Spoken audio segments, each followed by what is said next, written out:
In 2019, an RTE newsreader called Eileen Dunn read out a report on the 6-1 News on a Saturday evening in which she said that the then Taoiseach Leo Varadkar had unconditionally apologised for his smear of 4 whistleblowing doctors in Waterford.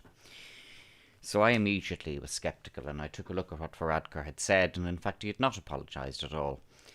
He'd said he apologised if it seemed. Well, sure, that's the old classic psychopath trope. Had I been a newsreader asked to read that out, that would have been the moment at which I would have quit. If it had happened live on air, so be it.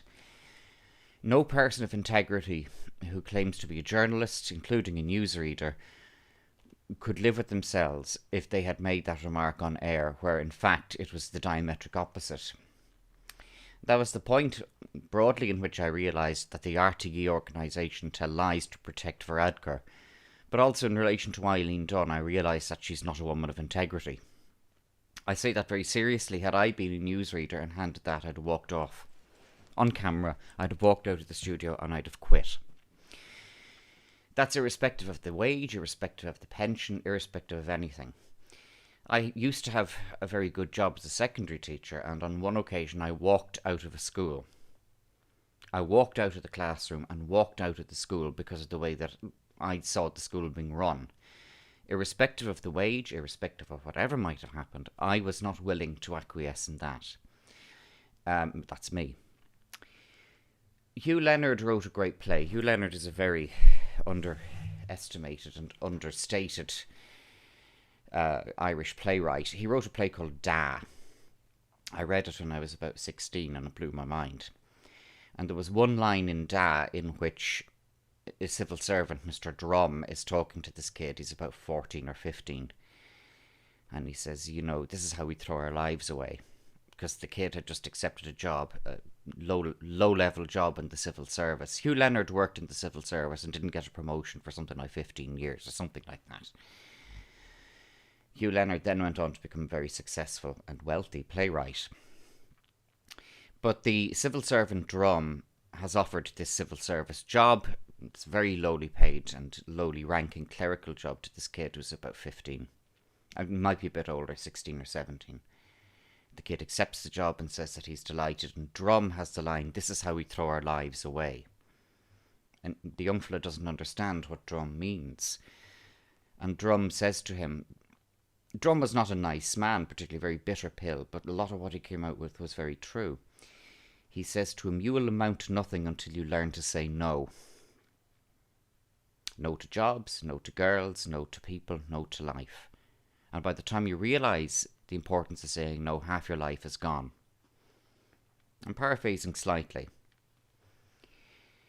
I think that the reason why that play got buried by the Irish kind of mainstream, it was very successful in the 70s and 80s and made Hugh Leonard a lot of money, but it's fallen off the radar now, and I think that's almost deliberate. Because there was so much in it.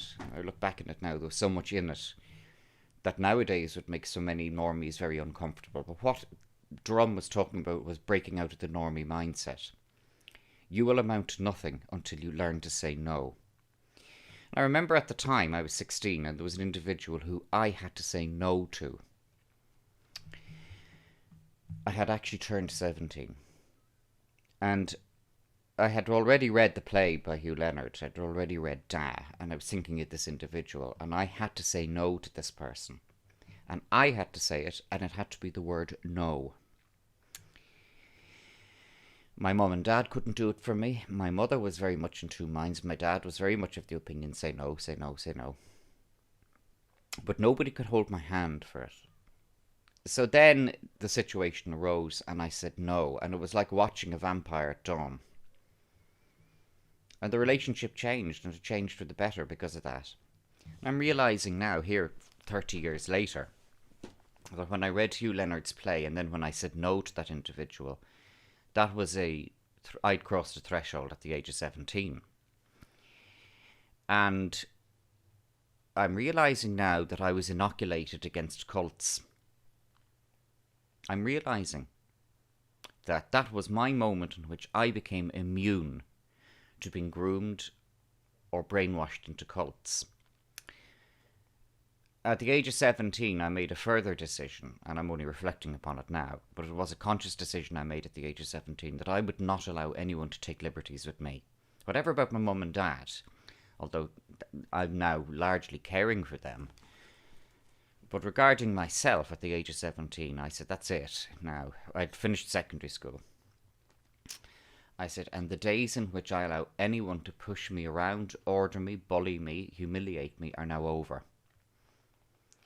And we've all, okay, you come across the vicissitudes of life between then and now, and you come across nasty people, and you come across this, that, and the other, and you have to deal with it there and then on the spot. But I'm satisfied that I didn't betray myself after that at the age of 17, between then and now. I haven't allowed anyone to take liberties with me. What I'm getting to, we're now already into 6 minutes of this, what we're getting to is that I saw yesterday that they're now saying that people should wear 2 masks. Not 1, but 2. In some instances, perhaps 3. And I said, no, give over. I said, that's a joke. That's a wind-up. It's not. The experts are now saying that people should wear 2 masks. And do you know what? They will. And I worked out why. Because they haven't learned how to say no. That's why. They haven't learned how to say no. There will be, very soon, a load of normies going around wearing 2 masks. That's primarily because they don't know how to say no. Because I look back to when I was 11. There was one instance at the age of 11 where I should have said no and I didn't, and I regret it. I regret it very sincerely. I still regret it to this day that I didn't say no in that particular occasion. But they're not able to say no. And saying no doesn't just mean that you say no and then somebody talks you around. Well, blah, blah, blah, blah, blah. Well, sure. No means no. And when you become a no means no person, then the circle you mix in becomes quite a select one, shall we say.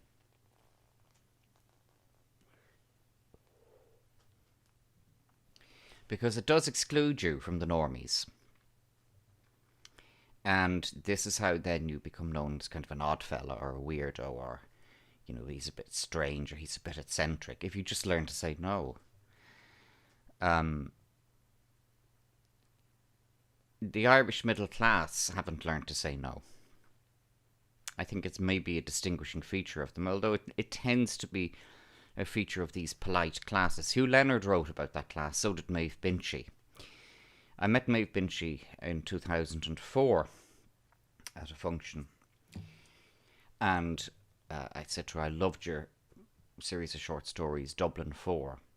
I said, I thought it was very insightful into a particular social class of Irish people. Well, thank you, she said, I appreciate that. And Maeve Binchy was a lady. Thomas Sheridan says that he met Maeve Binchy at least once, and he would absolutely support what I've just said. She was a very polite, approachable, friendly, good-natured woman. For many years before she became a successful writer, she was also a journalist in the Irish Times, and she wrote... she used to have a column every Saturday in the Irish Times. That was the old Irish Times, the non-woke Irish Times. Maeve Binchy and Hugh Leonard wrote about a particular polite, and I mean that in a complimentary sense, a polite middle class. Particularly you'd get them in South Dublin, you'd get them in parts of North Dublin as well, who were polite people and nice people and good-natured, hard-working people. My parents are not of that social class. My parents are working class. But I'm not scorning that particular social class in the slightest. They're now all in probably their 70s or 80s, that particular class, because their kids haven't been able to get mortgages. And haven't been able to get secure pensionable jobs, be it in the civil service or Guinness's or wherever. That's all gone. That whole security that particular class could rely on has gone. But their kids now, and that broader, shall we say, wreckage of that social class, are the people now who are going to be wearing 2 masks. The mask thing from the start was a game. It was a scam. It was a test. And people fell for it. Enough of them fell for it. So now, if they're being told to wear 2 masks or 3 masks, I couldn't believe they'll do it. They'll do it. I couldn't believe it. But then I saw some guy called Wiener on Twitter wearing 2 masks. And honestly, these ones all have the same face. About 2 years ago or so, the notion of the NPC being used to describe a person triggered the mainstream. They got very angry about that, and they got very angry about it not because it was false, but because it was true. The face of the NPC is immediately detectable. Ed Sheeran has it. Ed Sheeran is the absolute, control edition of the control sample of the NPC face. I mean, Ed Sheeran doesn't have a face. When you look at Ed Sheeran, it is the NPC face. The watery smile and the blank eyes. But again, this doctor from America who was saying everybody should wear 2 masks. Oh, stop! And the same face, and RTE is full of that face. This is the black glasses red pill thing. Once you've taken the red pill and start wearing the black glasses, you can spot them in a second. The black glasses is an image that came over from John Carpenter's 1988 film They Live. They Live is by no means an excellent film. It's by no means, an A movie, but it did have a good message. And as the movie continued, the characters who had been wearing black glasses to enable them to see the psychopaths as distinct from the humans found that they didn't have to wear the black glasses. That was an understated message that came over. It didn't really get across. It was an understated message that came over in the film. That once you start wearing the black glasses, then you don't need them after a while because you're able in 2 seconds to spot who the psychopaths are, who the aliens are. That's true. You can spot them in 2 seconds now.